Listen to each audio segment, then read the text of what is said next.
So last month in October, we disclosed the most critical vulnerability we've ever found inside Akka.net, at least so far.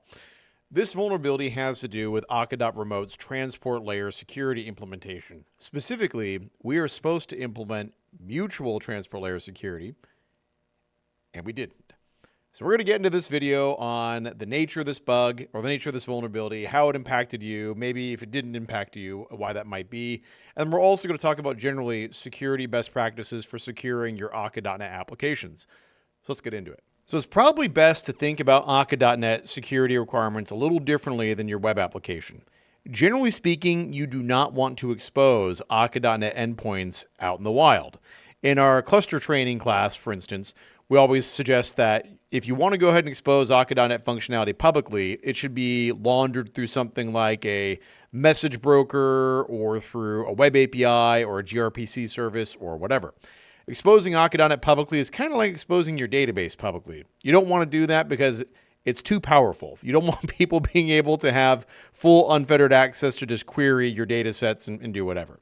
So generally speaking, most Akka.net applications secure themselves by essentially not exposing any of their functionality directly to end users. And in those cases, you probably don't need transport layer security. However, in some environments, whether it's regulatory requirements or network infrastructure requirements, you might want to add an additional layer of security, and that's where Akka.net's TLS module comes in. The idea here is to use certificate-based authentication in order to prevent unauthorized nodes from joining your cluster and possibly exfiltrating data or sending destructive commands like act or kill commands to your nodes, or doing anything else that could disrupt the cluster, like sending a bunch of cluster leave commands to anybody. We just want to try to prevent malicious stuff from happening inside the network. Now, what went wrong with this vulnerability exactly that we disclosed? Well, the basic issue here, and we're going to get into how mTLS, short for Mutual TLS, works in just a second.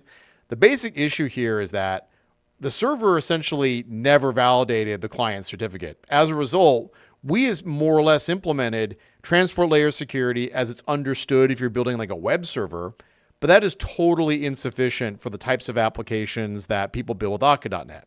The reason being is that Akka.Remote supports duplex communication. It functions both as a server and as a client, and we only secured one half of that, hence why this is such a severe vulnerability.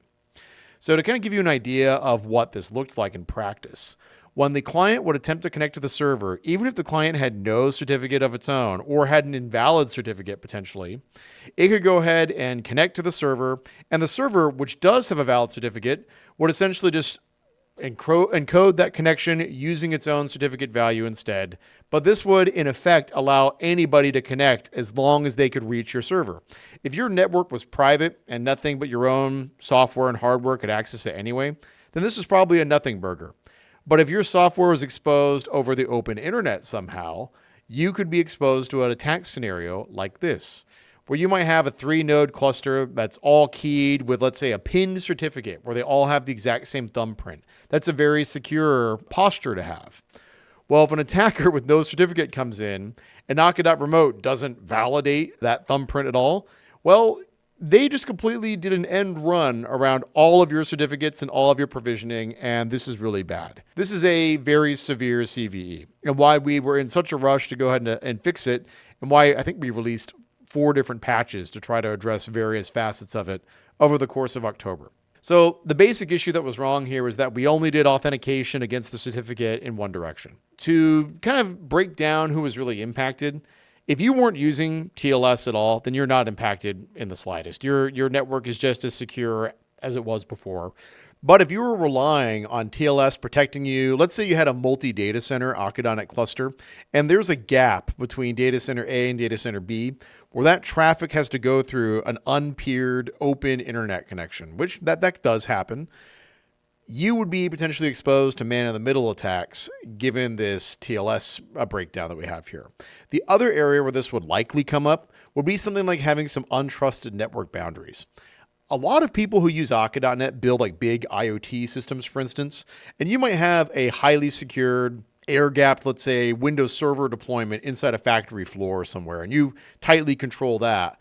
but all of the other devices that attach to it, like maybe your PLC mechanisms or some of the sensors you work with, if any of those use Akka.Remote to communicate directly with your central application, well, if any of those devices are untrusted or might potentially be untrusted, and you were relying on TLS to add that trust, this CVE effectively broke that.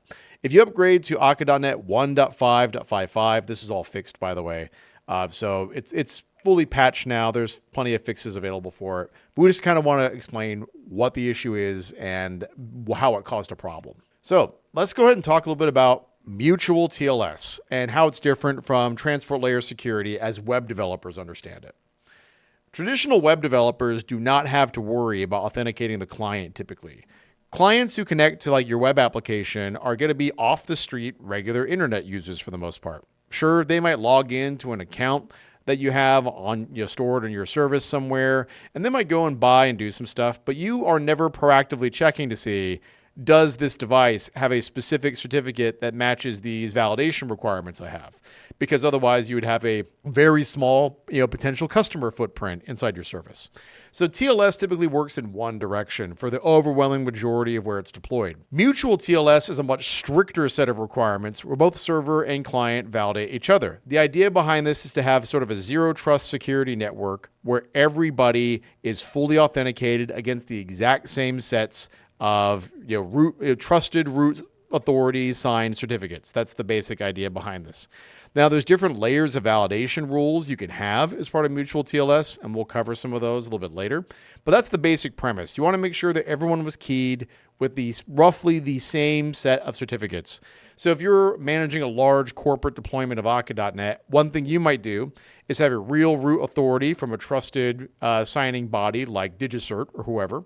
And you might go ahead and provision some certificates that have your corporate domain on it. And you want to validate that every device that connects to your Akka.NET network has at least some part that matches that fully qualified domain. You can use a wildcard or something to go ahead and, if you have like a certificate per machine, but you want to at very least make sure that someone inside your office provision this certificate. And if you want to go even further, you might do something like validate the thumbprint, that this is the exact same private key that is protecting all these certs. So the way the handshake should look like in a properly secured Mutual TLS environment is the client connects to the server validates the client certificate, and the server also transmits its certificate to the client, who in turn validates the server. They're validating each other, in other words. As long as both parties agree that each other's certificates are valid, you can establish a secure connection at this point.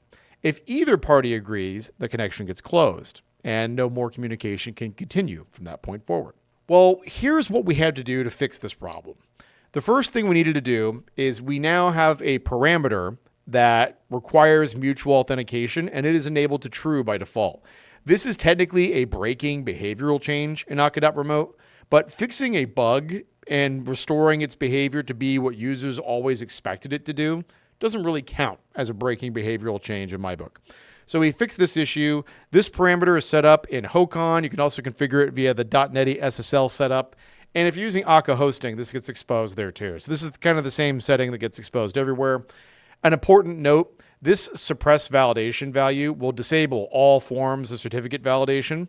That's great for testing. If you want to use something like a self-signed certificate and basically commit that directly into your test suite, that's what we do on the actual Akka.NET project itself. Totally fine for that scenario. Catastrophically bad to use that in production, so don't do that. The next layer of validation would be validating something like the host name. So with mutual authentication turned on and with normal certificate validation, we're going to validate the chain of authority and basically make sure that this is a non-expired certificate issued by a trusted root signer. If you start validating the certificate's host name, you're also going to look at, does this host name match the host name of the node that is trying to connect to me? We're going to compare the Akka.Remote connection information to what's in the certificate when this occurs. And we support things like wildcard matching, for instance. Now, before, when we had this code, we basically did not have any mutual authentication at all. And as a result, the client certificates never got validated. This is what Akka.NET 1.5.51 and earlier all looked like. In the more secure code, mutual authentication is turned on, and the server will aggressively validate the client certificate. If it detects that a client certificate is invalid, the server will close that connection and reject it. The client, by the way, if it fails to pass validation against the server cert, the client will shut itself down, actually. We treat that like a critical misconfiguration problem on the client side, whereas on the server, we just reject invalid requests that way. Now, we've also added some much more advanced certificate validation functions that you can pass in directly into the .NET SSL setup class right here. By default, we validate the chain. This goes down like the operating system's trust store. You can validate the host name. You can validate the subject or the issuer if you want to. Probably the most powerful option is pin certificate. This means that every single node in the cluster is all running the exact same certificate. The one, it's got a double-edged sword of this, is that you might have some downtime when it comes time to rotate that certificate if you do certificate pinning. So be a little cautious about that. If it's not the end of the world for you to do it, then you might as well consider it.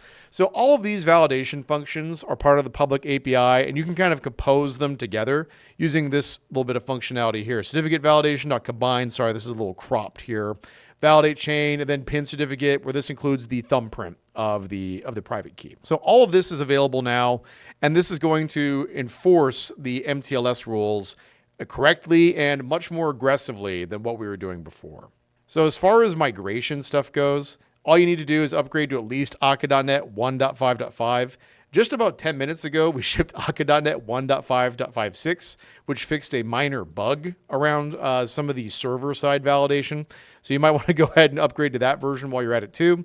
And then you can either enable validation via Hocon or via Akka hosting or via the .NET SSL setup. All three of those paths ultimately end up going to the same place. So Akka.NET knows what to do there. And go ahead and try running this inside your local environment whenever you're ready.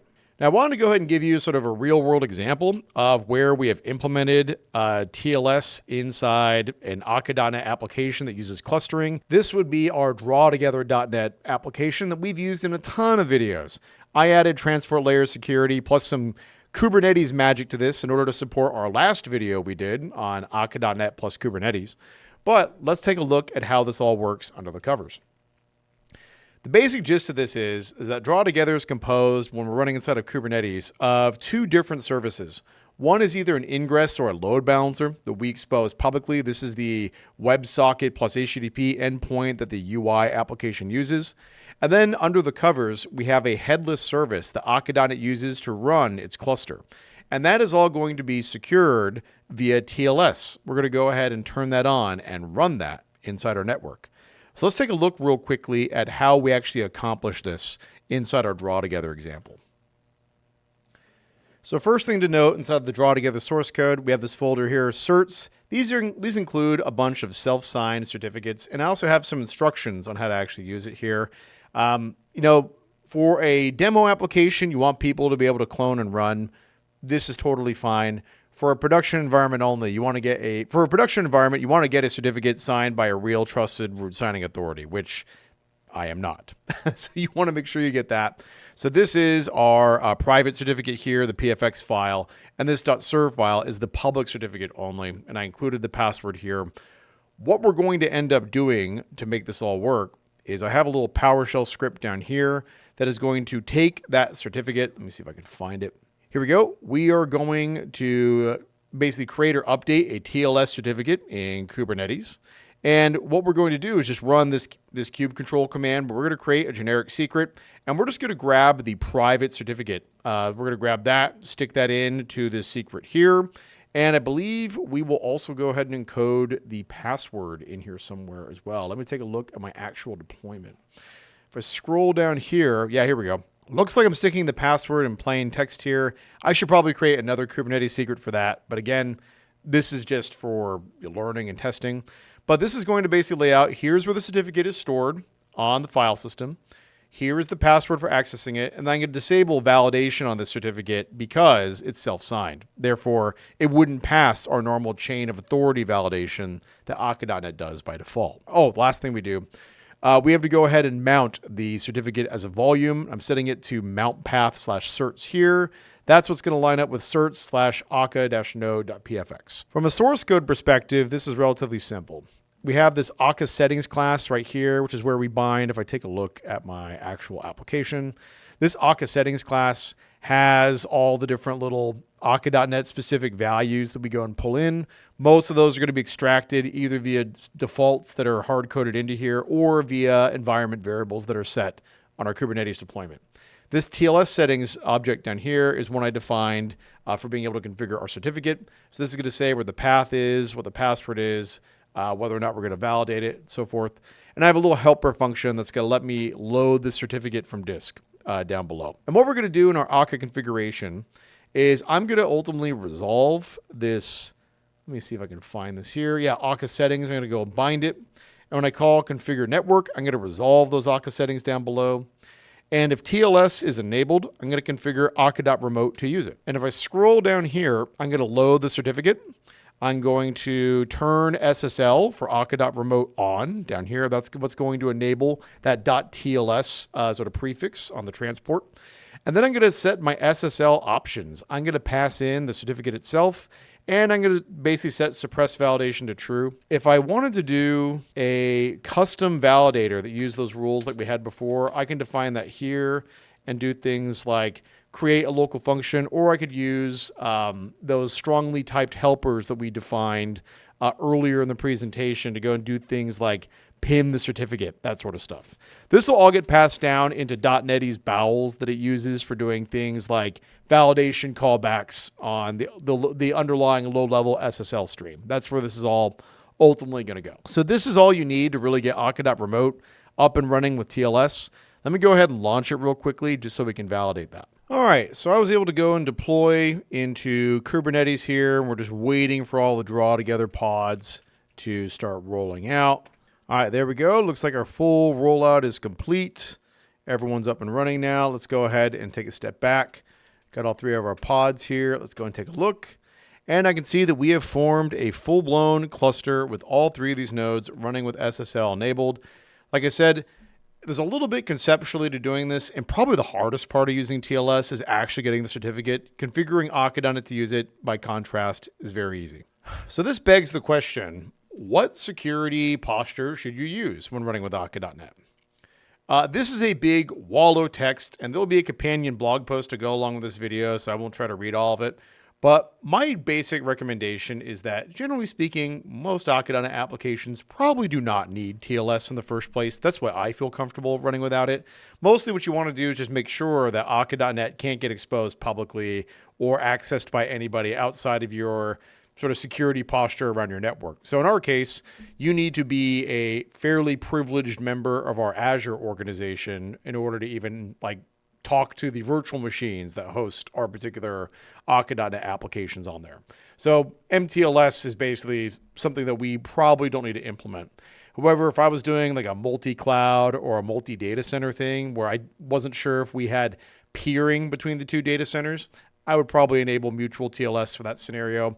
And if I was in a more regulated industry like healthcare or energy, I'd probably do it. And if I was doing something where I had potentially untrusted parties phoning back into my Akka.NET cluster using cluster client or Akka.Remote, Mutual TLS would be a good idea there too. Those are the places where you'd want to include it. Now, a couple of final takeaways before we wrap up. So that vulnerability was pretty bad, but it was fixable. And so we patched it, just upgrade to the newest versions of Akka.NET 1.5 and you should be good to go. Mutual TLS is a really important defensibility trait for these types of peer-to-peer real-time networks that Akka.NET builds.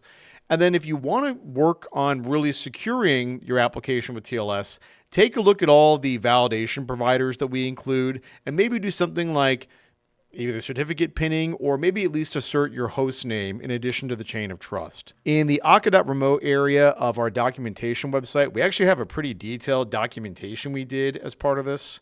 And if you take a look down at some of our certificate validation steps, we basically show how to do things like, let me see if I could find our actual C# code here. Yeah, here we go. Programmatic Mutual TLS. This will show you how to do things like certificate validation, chain, and pin certificate. These methods are all highly discoverable, even with IntelliSense. Set up something like this if you really want to secure your cluster using some very specific criteria that match your organization's security posture. So go ahead and give that a try. If you have any questions or comments about security with Akka.NET, go ahead and leave them in the comments below. Well, that'll do it for this video. If you found this video useful, please don't forget to check the description to find links to other resources we may have included, so blog posts, GitHub code samples, other videos, so on. And as always, don't forget to like and subscribe and ring the bell for notifications. We'll catch you next time. Thank you very much.